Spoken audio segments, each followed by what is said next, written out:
I'm Dennis Scholl, cultural correspondent for Plum TV. Today I'm very excited to be joined by one of my favorite heroes in the wine world, Serena Sutcliffe. Serena is the Director of International Wine at Sothebys Auction House. Welcome to Aspen. Thank you very much. Now you've received the traditional Aspen welcome. You got stuck in Denver and they lost your luggage.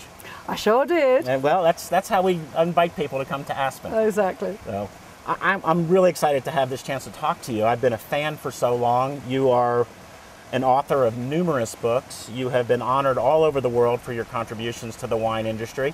And one of the most important things, I think, is you were the second woman ever to get the Master of Wine designation. Oh, yes, I was. It was so long ago, I've almost forgotten. It was over 30 years ago. But you've been in the wine trade since then. I have. In fact, I've been in the wine trade for 4 years longer than that, so about 34 years, which is a lot of vintages, a lot of new years. And with Sothebys for 17 or 18 years now. That's it. We're on 16 years, and I only promised them 5, so something's gone a bit wrong. One of my favorite ways to educate myself about wine is to open my Sothebys catalog, run my finger down, and look for those tasting notes that end in SS, which is Serena Sutcliffe. What are you looking for when you write a tasting note? And are you constantly revising them as you go back and taste over the years? And they're always so short, they're pithy, they're witty. I mean, it's almost like writing a limerick. Well, yeah, I try to make them as descriptive as possible. I want to really communicate the smells and the taste that I got from the wine the last time I had it. And so I do renew them. And I've got about over 6,000 notes now on the system. 6,000 separate notes? Yeah. Wow. Now, you've come out to Aspen. I know you've been a couple times before, but what did you come out for this time? It's very exciting because this year we have Wine Crush, which is the benefit auction for the Aspen Art Museum. And usually it's been art, and now we're linking art with wine, which is a very natural thing to do.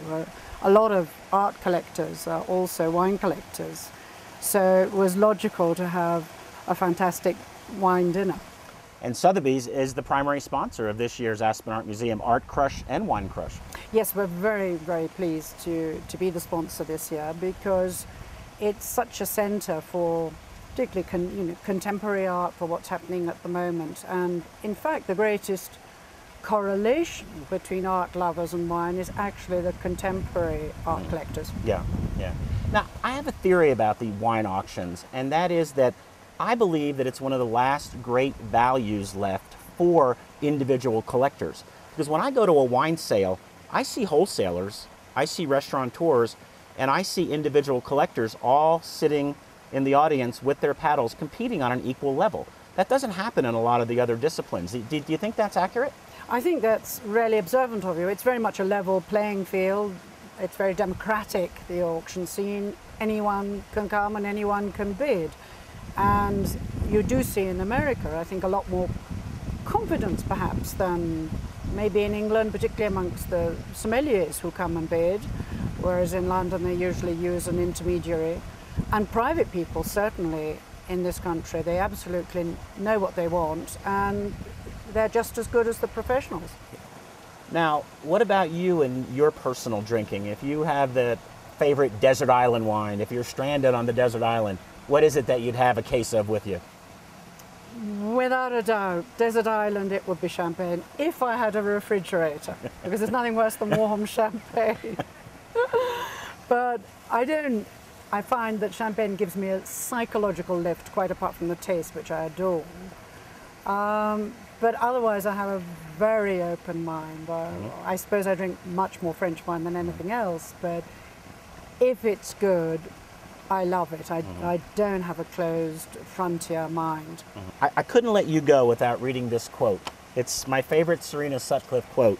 It says, "Wine is a sensual pleasure. Its real value is when it splashes in the glass. The point is not for people to go to their cellar and stroke their bottles." Tell us about that. Well, I find one of the most exciting things is to go into a cellar, probably disorganized one like my own, it's not on computer, and just walk down the rows of wines and choose something for supper that night. And I do like looking at them, it gives me satisfaction, but I like the surprise element of going into your cellar and making a decision as you look at them and you touch them and you make a snap decision. It's much nicer than looking at a printout and deciding what you want to drink. Of course. Well, I just want to say thank you for coming out to Aspen. I know the Aspen Art Museum is very excited to have you here. Wine Crush is going to be a huge success. It's already sold out. I'm looking forward to seeing what we're going to drink.